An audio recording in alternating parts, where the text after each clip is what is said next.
Bharatiya Janata party जिंदाबाद जिंदाबाद जिंदाबाद। आपका शेर वहां भी दहाड़ कर कहता है अब तुम्हारी खैर नहीं। हम भी सारे के सारे हिंदू हम एक है, हम एक है। दरभंगा के केवटी विधानसभा में चुनावी जंग एकदम रोमांचक हो गई है। भारतीय जनता पार्टी ने यहां से चुनाव जीतने के लिए अपना दम लगा दिया है। रविवार को केंद्रीय गृह राज्य मंत्री केवटी के मतदाताओं के बीच हेलीकॉप्टर से प्रधानमंत्री नरेंद्र मोदी का संदेश लेकर पहुंचे थे और मुरारी मोहन झा को जीत का माला पहना दिया। वहीं स्थानीय सांसद अशोक यादव ने यादव मतदाताओं को एकजुट करने के लिए बेहद जोशीला भाषण दिया। उन्होंने कहा कि केवटी का चुनाव ऐसा होता है जैसे पाकिस्तान बॉर्डर पर लड़ाई होती है। मधुबनी केवटी के हित की बात आती है और केवटी मधुबनी के मान सम्मान पर चोट पहुंचाने के लिए अगर अलीगढ़ विश्वविद्यालय में भी कोई साजिश करता है तो आपका शेर वहां भी दहाड़ कर कहता है अब तुम्हारी खैर नहीं। आपने ऐसा नेता चुना है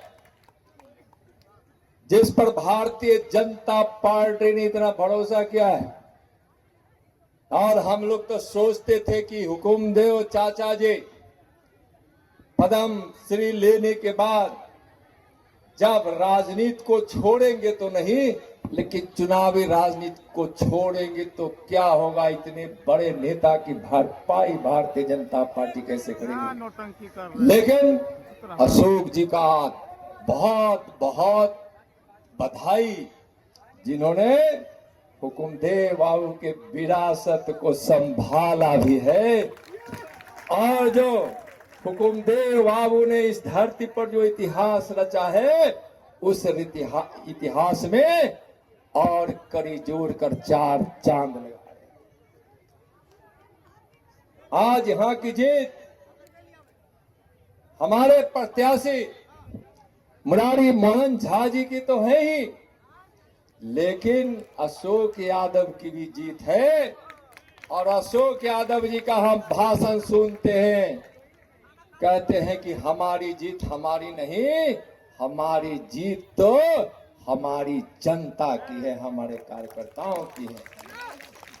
केवटी को मैं विश्वास दिला के जा रहा हूं, अशोक जी को भी विश्वास दिला के जा रहा हूं, अगर तुम केवटी के डेमोग्राफी को चेंज किए हो और यहां एक भी घुसपैठिया होगा, उस घुसपैठिए को जहां से आया है उस देश में वापस भेज दिया जाएगा। अब यहां केवटी की धरती पर इस देश में दंगा फसाद कराने की कोई मीटिंग नहीं होगी। मीटिंग होगी उसके लिए जेल के अंदर उसका घर होगा। भारत के कानून को इतना मजबूत किया है मोदी की सरकार ने।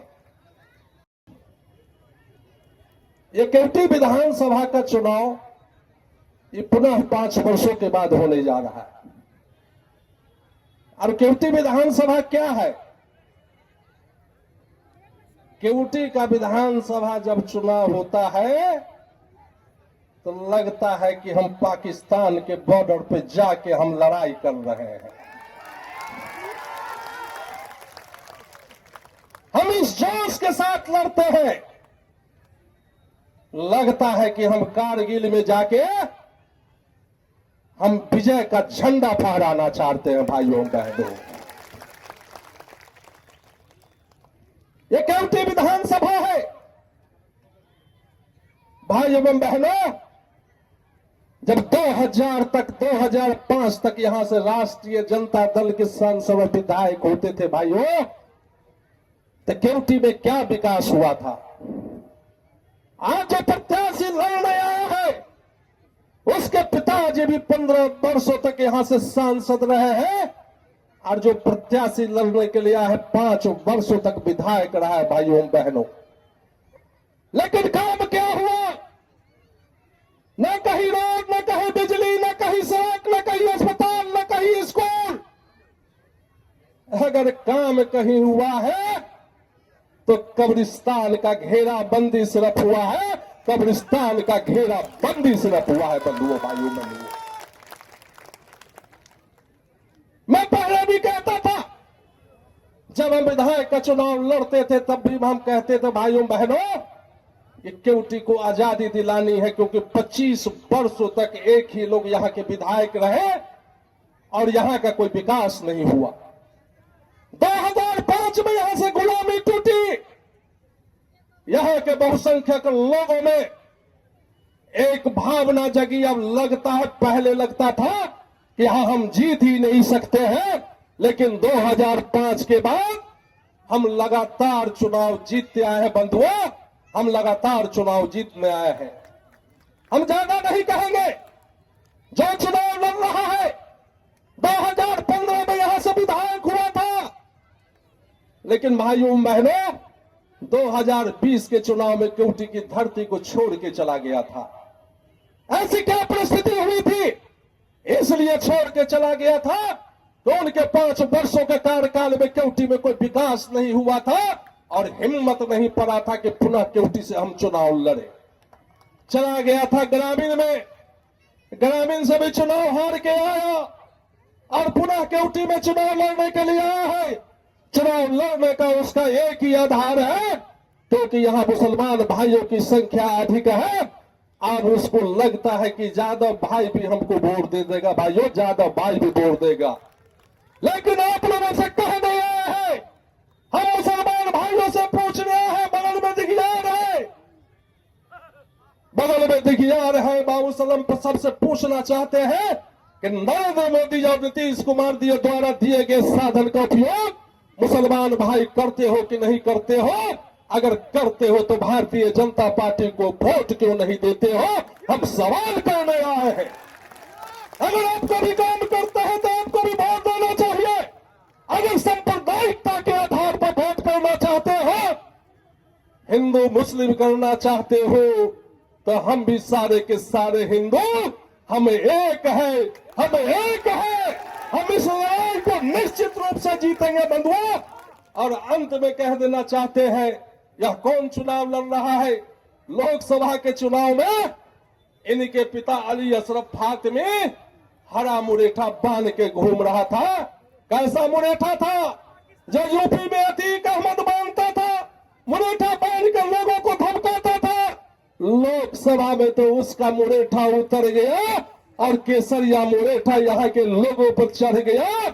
भाइयों बहनों, इस बार के भी चुनाव में आप लोग संकल्प लीजिए कि इस बार भी हरा मुरेठा नहीं चलेगा और चलेगा सिर्फ तो केसरिया मुरेठा चलेगा। भाइयों, केसरिया मुरेठा चलेगा।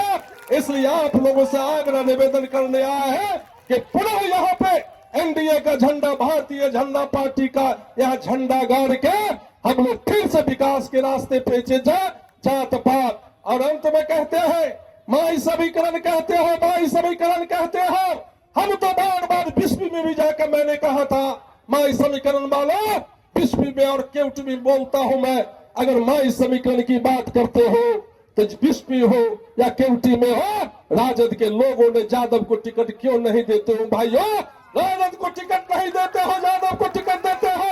यादव को सब पिछड़े को बना के रखे हुए हो। अब यहाँ का यादव समाज भी नहीं सहने वाला है। अब उसका पिछला गुप बन के नहीं रहेगा, नहीं रहेगा। अब हम विकास के साथ रहने वाले हैं। भाइयों बहनों, ज्यादा नहीं कहते हुए इन्हीं शब्दों को हम समाप्त करते हैं। एक मेरा आदरणीय नित्यानंद राय जी यहाँ आए हुए हैं। आप लोग सब हाथ उठा के इनको विश्वास दिलाइए कि केवटी से इस बार भारी मतों से इनको केवटी से जिताना है। बंधुओं, नित्यानंद राय जी को भाषण देना, आगे भी जाना है।